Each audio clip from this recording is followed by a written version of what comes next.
Hello అండి. అందరికీ అనుకోని ప్రేమ కథకు స్వాగతం. ఛాయ తన మెడలో ఉన్నటువంటి నల్లపూసల దండ బయట ఎవరికి కనిపించకుండా నెక్ వరకు ఉన్న డ్రెస్సులు వేసుకుని చాలా జాగ్రత్తగా కవర్ చేస్తూ ఉంది కదండి. మరి ఎందుకు ఆదిత్య ముందు ఛాయ ఏడవవలసి వచ్చింది అనేది ఇప్పుడు తెలుసుకుందాం. మరిక ఆలస్యం చేయకుండా కథలోకి వెళ్దాం. ఛాయా, నిజానికి మీ వెనకాల కారులో వచ్చింది నేనే అంటాడు ఆదిత్య నిదానంగా. ఛాయ ఆశ్చర్యంగా ఆదిత్య వైపు చూస్తుంది. మీరా?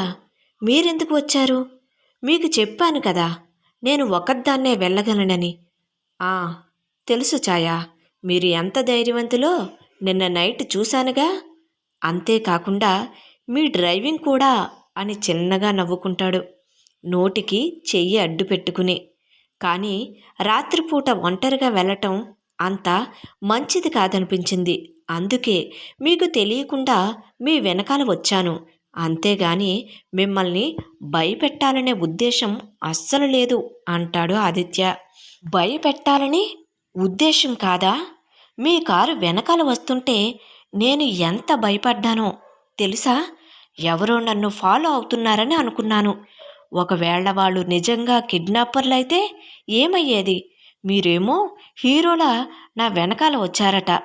ఇంటికి వెళ్ళిన తర్వాత కనీసం ఒక మెసేజ్ కూడా చేయలేదు నేను క్షేమంగా వెళ్ళానో లేదో అని.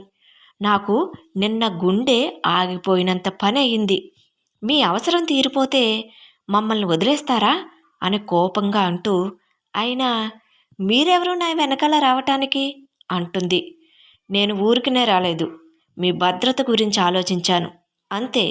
రాత్రిపూట ఒక అమ్మాయి ఒంటరిగా వెళ్తుంటే ఏమైనా జరిగితే ఎవరు బాధ్యత వహిస్తారు? అసలు మీకేమైనా బుద్ధి ఉందా అంటాడు గుర్రుగా. నా బుద్ధి గురించి మీరెందుకు మాట్లాడుతున్నారు? మీరెవరు నాకు చెప్పటానికి? మీరే కదా నన్ను ఈ నరకంలోకి నెట్టేశారు. మీ కాంట్రాక్ట్ పెళ్లి వల్లనే కదా ఇదంతా జరుగుతుంది అంటుంది ఛాయ. వీళ్ళ ఇద్దరి వాదనలను అక్కడే నిలుచుని చూస్తున్న రఘు, బాబోయ్, ఇది కాంట్రాక్ట్ పెళ్లిలా లేదు, నిజమైన భార్య భర్త కన్నా దారుణంగా గొడవ పడుతున్నారు. ఒకరి మీద ఒకరికి అపార్థాలు, కోపాలు. అసలు వీరిద్దరి మధ్య ఏం జరుగుతుంది? ఆదిత్య ఛాయ పట్ల నిజమైన ఫీలింగ్స్ కలిగి ఉన్నాడా? ఈ నాటకం ఎప్పుడు ముగుస్తుందో ఏమో, కానీ వీరిద్దరి మధ్య ఏదో బలమైన బంధం ఏర్పడుతుంది. అది ప్రేమేనా లేక ద్వేషమా అర్థం కావటం లేదు అనుకుంటూ వాళ్ళిద్దరి వాదనను చూస్తూ తల పట్టుకుంటాడు. వీరిద్దరి మధ్య మాటల యుద్ధం తీవ్రంగా ఉంది అని అనుకుంటూ రఘు గట్టిగా, ఆపండి, ఏమిటిది? ఇది ఆఫీసా లేక బజారా? మరీ ఇంత గొడవ పడుతున్నారేంటి అంటాడు. ఆదిత్య మరియు ఛాయ ఇద్దరూ కోపంగా ఒకరినొకరు చూసుకుంటారు. ఆదిత్య అలా మొండిగా సమాధానం చెప్పిన తర్వాత ఛాయ ఒక్కసారిగా నిశ్శబ్దంగా అయిపోతుంది. ఆమె కళ్ళు మెల్లగా కన్నీరుతో నిండటం మొదలవుతాయి. ఆదిత్య తనను అర్థం చేసుకోవడానికి ప్రయత్నించకపోవటం, పైగా తననే తప్పు పట్టటం ఆమెను తీవ్రంగా బాధిస్తుంది. రఘు వారిద్దరినీ చూసి ఏం మాట్లాడాలో అర్థం కాక నిలబడిపోయి ఉంటాడు. ఛాయ బొంగురుపోయిన గొంతుతో, నేను మిమ్మల్ని ఏమీ అనలేదు సార్, కేవలం నిన్న జరిగిన దాని గురించి చెప్పాను. మీరు కనీసం మనిషిలా కూడా నన్ను చూడటం లేదు. మీ స్వార్థం కోసం నన్ను ఈ బంధంలోకి లాగారు. ఇప్పుడు నా ప్రాణాలకు ముప్పు వచ్చినా మీరు పట్టించుకోరా అంటుంది. అలా అంటూ ఆమె కళ్ళ నుండి కన్నీళ్లు టపాటపా రాలటం మొదలవుతాయి. ఆదిత్య ఆమెను అలా చూడగానే కొంచెం కంగారు పడతాడు. నేను ఛాయతో అంత గట్టిగా మాట్లాడాల్సింది కాదని అనుకుంటాడు. చూడు ఛాయ, నేను అలా ఉద్దేశించి అనలేదు, కొంచెం టెన్షన్ అలా మాట్లాడాను. ప్లీజ్ మీరు బాధపడకండి అంటాడు. ఛాయ ఏడుస్తూ, బాధపడవద్దా? నా ప్రాణాలకు ముప్పు వచ్చిందని చెబితే మీరు టెన్షన్ అంటారు. నా గురించి ఎప్పుడైనా పట్టించుకున్నారా?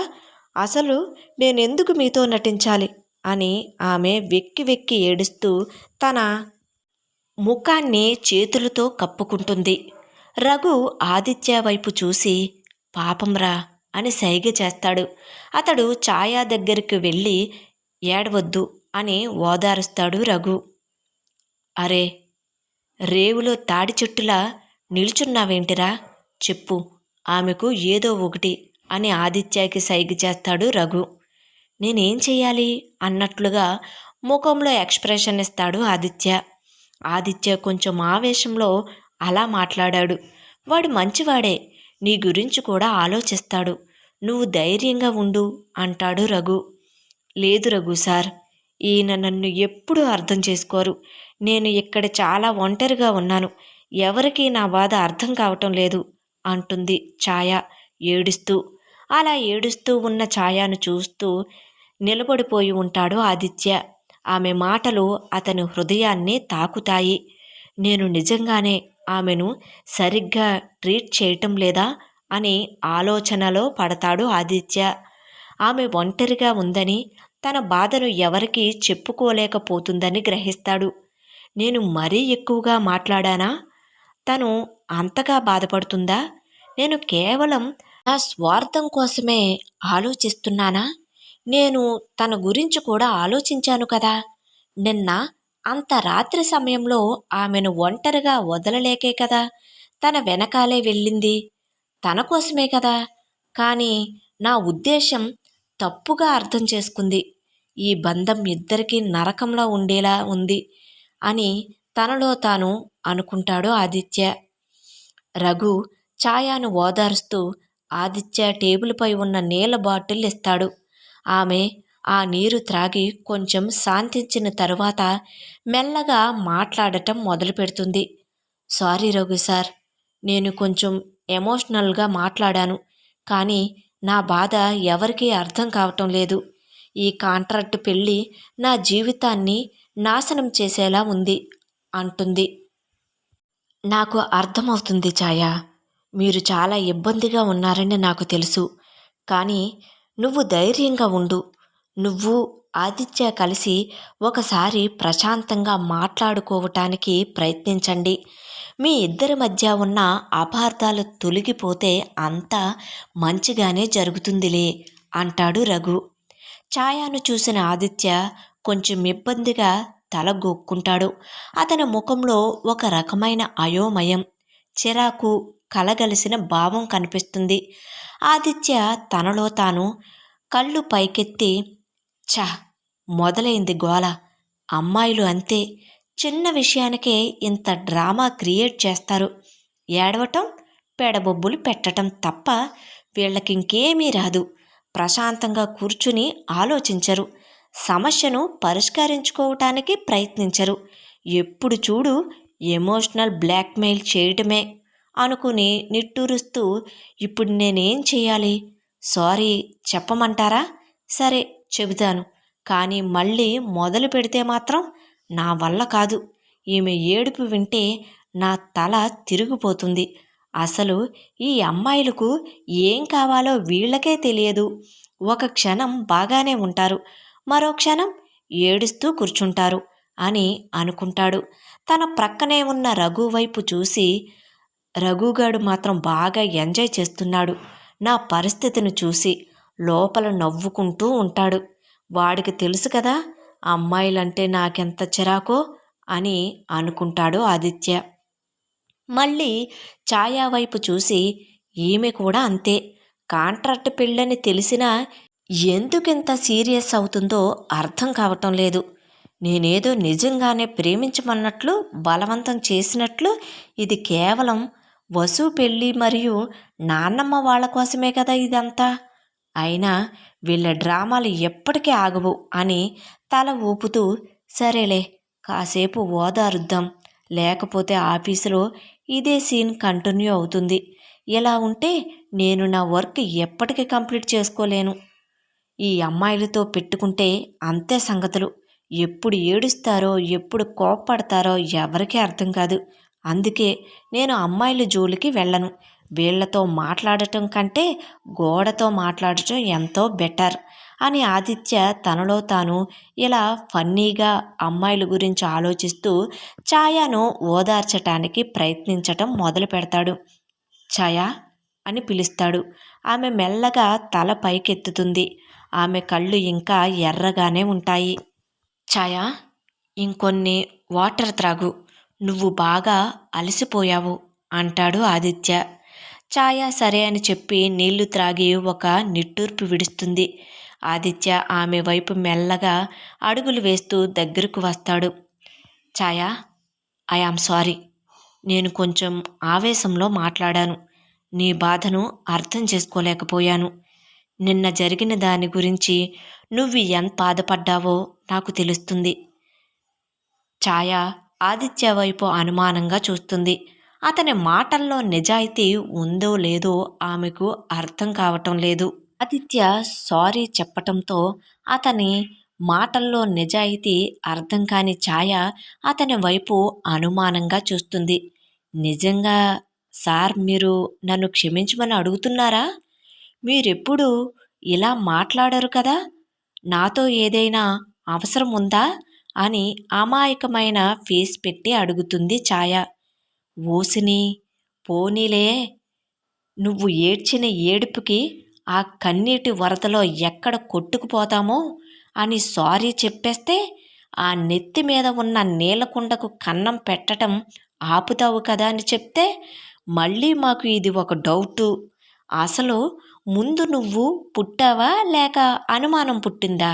నాకు తెలిసి అనుమానం పుట్టిన తర్వాతే నువ్వు పుట్టి ఉంటావులే అని ఛాయని మనసులోనే తిట్టుకుంటాడు ఆదిత్య. ఛాయ అడిగిన ప్రశ్నకు సమాధానం చెప్పలేక బాధగా నవ్వుతాడు ఆదిత్య. నిజమే ఛాయ, నాకెప్పుడు నా గురించే ఆలోచన ఉండేది. కానీ నిన్ను కలిసిన తర్వాత లేనిపోని కుమ్మరాన్ని కావాలని తెచ్చిపెట్టుకున్నాను కదా అని అనుకుంటూ, నీ బాధ విన్న తర్వాత నా తప్పు తెలుసుకున్నాను. ఈ కాంట్రాక్ట్ పెళ్ళి నీకెంత ఇబ్బంది కలిగిస్తుందో నాకు ఇప్పుడిప్పుడే అర్థమవుతుంది. నన్ను నమ్ము, నేను నిజంగా నిన్ను బాధ పెట్టాలని అనుకోవటం లేదు అంటాడు ఆదిత్య. ఆదిత్య అంతలా బ్రతుములాడుతుంటే రఘు వారిని చూస్తూ లోపల నవ్వుకుంటాడు. అతని ముఖంలో ఒక చిలిపి నవ్వు మెరుస్తుంది. రఘు నవ్వును ఆపుకుంటూ, ఓరి దేవుడా, ఈ ఆదిత్యగాడు ఎంత నటనా ప్రతిభను కనబరుస్తున్నాడో కదా. మొన్నటి వరకు అమ్మాయిలంటేనే చిరాకు పడేవాడు. ఇప్పుడు ఏకంగా చేతులు జోడించి బ్రతిమలాడుతున్నట్లు అడుగుతున్నాడు. ఛాయకి ఏడుపు మొదలు పెట్టగానే వీడిలో ఇంత మార్పు ఎలా వచ్చింది? కళ్ళను పెద్దవి చేసి కళాపోషణ అంటే ఇదేనేమో, తన పని జరగాలంటే ఎంతకైనా దిగజారుతాడు. ఛాయను ఎలా మాయ చెయ్యాలో బాగా తెలుసుకున్నాడు వీడు. పైకి మాత్రం అమాయకుడిలా నటిస్తున్నాడు, కానీ లోపల మాత్రం తన ప్లాన్ వర్కౌట్ అవుతుందని సంబరపడుతూ ఉండి ఉంటాడు. అయినా ఈ అమ్మాయిలు కూడా ఎంత త్వరగా నమ్మేస్తారో కదా. ఈయన ఇంత నాటకం ఆడుతున్నా ఛాయ మాత్రం నిజమే అనుకుంటుంది. పాపం అమాయకపు పిల్ల అని అనుకుంటూ నవ్వు ఆపుకోలేక తన 2 పెదవులను నోటి లోపలికి పోనిస్తూ, అయినా ఆదిత్యను చూస్తుంటే కొంచెం ఫన్నీగా కూడా ఉంది. ఎప్పుడూ మొండిగా ఉండేవాడు. ఇప్పుడు ఒక అమ్మాయి ముందు ఇంతలా బ్రతిమలాడుతుంటే నా కన్నులకు ఎంత చూడముచ్చటగా ఉందో. బహుశా ప్రేమంటే ఇదేనేమో. కాకపోతే ఇది నకిలీ ప్రేమని వీళ్ళిద్దరికీ తెలుసు కదా. రఘు ఇలా తనలో తాను సరదాగా అనుకుంటూ వారిద్దరిని గమనిస్తూ ఉంటాడు. అనుకోని ప్రేమ కథ కొనసాగుతుంది. కథ నచ్చినట్లయితే తప్పకుండా లైక్ చేయండి. అదేవిధంగా సబ్స్క్రైబ్ చేసుకుని ఎంకరేజ్ చేయగలరండి. కథ ఎలా ఉంది అనేది కామెంట్ సెక్షన్లో తెలియజేయడం మాత్రం మర్చిపోవద్దండి. ఈ కథకు సంబంధించిన మిగిలిన అన్ని పార్ట్స్ కూడా మన ఛానల్లో ప్లేలిస్ట్లో సేవ్ చేయబడి ఉన్నాయండి. ఒకవేళ మీకు ఇంట్రెస్ట్ అయితే కనుక వెళ్ళి చెక్ చేయొచ్చు. Thank you.